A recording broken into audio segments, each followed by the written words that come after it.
Okay, so I've got this torch to, yeah, you can see it there, to reflect the light, to light myself up. So I just took a walk. I did a lot of thinking, and I got so caught up in my own mind that basically I lay where I am now. So I'm just literally on some grassy shit. Yeah, you can't see shit, but yeah, just some grass. And I walked all the way home. I brought the bin in, and as I was bringing the bin in, I went to get my key to open the garage door for the house, and I realised I didn't have my phone. And I didn't really panic. I just kind of almost laughed to myself, like, oh shit, man, I was really stuck in my mind because I put my phone somewhere or dropped it, didn't even realise.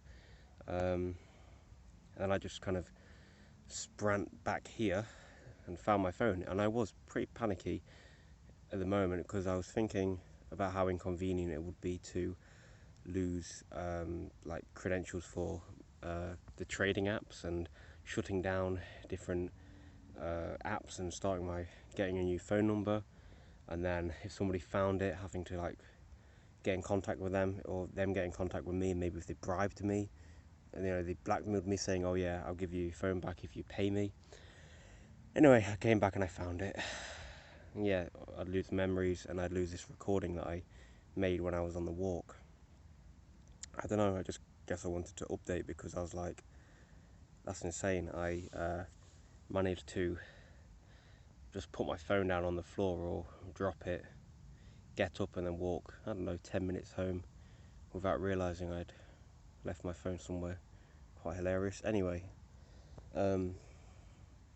I wasn't going to make a video tonight because I was going to use this recording I made to fuel a bit of journaling, like written journaling. But I guess this gives me an excuse to make it. So, two thoughts. One was, well, I regard myself as somewhat intellectual, and I definitely believe I have pretty low self-esteem. And I wrote 6,800 words today of just journaling. And then Nico said, like, kind of critiqued me, saying like, why don't you do some like writing? I was like, well, I'm enjoying doing this journaling, and it's kind of cathartic, and maybe one day I could turn into something potentially profitable. And then he was saying like, I don't know, this is different than writing. Like, this is, journaling, and it's all good and everything, but perhaps you want to discipline yourself to do like proper fiction writing. And immediately, I don't know, I got a bit defensive, and I apologised for being defensive, but at the same time I was like, dude, I'm enjoying this. This is satisfying. And but then he said, yeah, but this is, writing is what you want to do for a living, right? And I was like, well, yeah. And then, yeah, I don't know, it just got me down. I just started feeling pretty shit, and I went out for a walk. I wasn't really going to, but just because I felt so like I felt pretty fucking bad. I felt really melancholic. I still do to some extent. And yeah, I don't know. The idea is that if you're somebody, again, I'm not trying to suck my own dick, and maybe I should try to suck my own dick, not physically, although that'd be impressive if I could, but metaphorically, just to try to, I don't know, bolster my fucking self-esteem and take pride in at least being intellectual. Like, I don't allow myself that.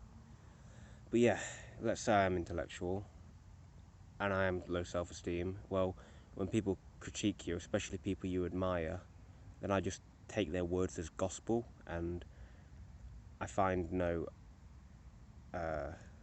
aspect of their criticism that I can critique myself, or that I can doubt. So when Nico says that, I'm like, well, yeah, I do want to write for a living, and this journaling stuff isn't ever going to sell, and fiction writing is something that has a high potential to sell, high possibility of selling. And I should discipline myself. There's no reason I can't do some proper writing each day. But I haven't been doing proper creative writing each day, and then I go, oh well, I'm bad, or I'm a weak person, and then I just I feel shit. So yeah, that's that. The other idea was that things should be ends in themselves rather than means to an end, and this is from what I was reading earlier from The Art of Loving, where he quoted Karl Marx saying that man is a end, man should be an end in himself, and I don't know other stuff. But yeah, this spawned the thought I had, that kind of the rebuttal to Nico, which was, well, this journaling stuff feels like an end in itself because I'm enjoying it and I'm not looking to, after I finish it, I'm not like, oh right, now I can sell this. It's like, oh wow, that was satisfying as an end in itself. But I just, maybe, I think that if I force myself to write every day and it feels forced and it doesn't feel quote unquote authentic, then it seems like it'll be a means to an end. So I don't know. I'm kind of lost with this, and I'm just doubting. And I literally just laid back where I am now. It's where I lost my phone, and I just looked into the fucking grey monotony of the sky. And thank you, Fernando Pessoa, for enabling me to say that. And I just looked into the sky and was like, what the fuck? Where do I stand on this? I was just thinking and overthinking and overthinking. And before this, I went into the forestry and just leant on a fucking tree and looked up at the sky through the, fingers of the bare tree. Yeah, I just ran out of storage. I don't really know what I was saying. I guess the final thought is that I don't know how positive or negative my environment is. Nico said, like, he started writing a new novel, and he said the environment at the moment is perfect, but for me, I'm not in a good headspace, and I don't want to be where I am and doing what I'm doing each day. And I'm not happy, as Nico says he definitely is, and he's really enjoying life. But still, I'm like, oh, I have no excuse not to write. I have no excuse not to be creative. And when Nico says like what he says, and I kind of take it for gospel, it kind of exacerbates my problem. But at the same time, and he said it as well, you don't want to be a Nazi on yourself and force yourself to be super productive every day, because that just destroys myself, as it has done in the past. It destroys me.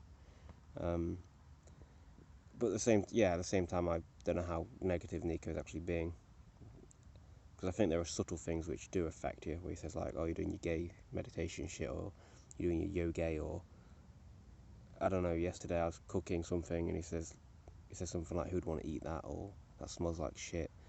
Stuff that's like joking, but I don't know, because it's the only person I really talk to each day. I guess who you associate with, it kind of frames your perspective of yourself and the world. If you're constantly around negative people, I think that's going to affect how you look at yourself, especially if they're negative toward you. And because I'm in a pretty, I guess, mentally fragile place at the moment, these little subtle, sly, snarky comments, which are just joking, I think they are affecting me. Talk to Nico about this. I guess I won't. Well, I won't. I know I won't, and I guess that's because I don't want to see myself as being weak and too much of a pussy, as he likes to say, to not get affected. And I'll probably look back at this and be like, Luke, you should have just spoken to him. But yeah, I don't know. I'm just gonna go off a tangent and talk about something else now, because there's no real reason I shouldn't, and it's probably just my ego talking. And I should just toughen up or stop being a pussy, or cool. That's about it, I think.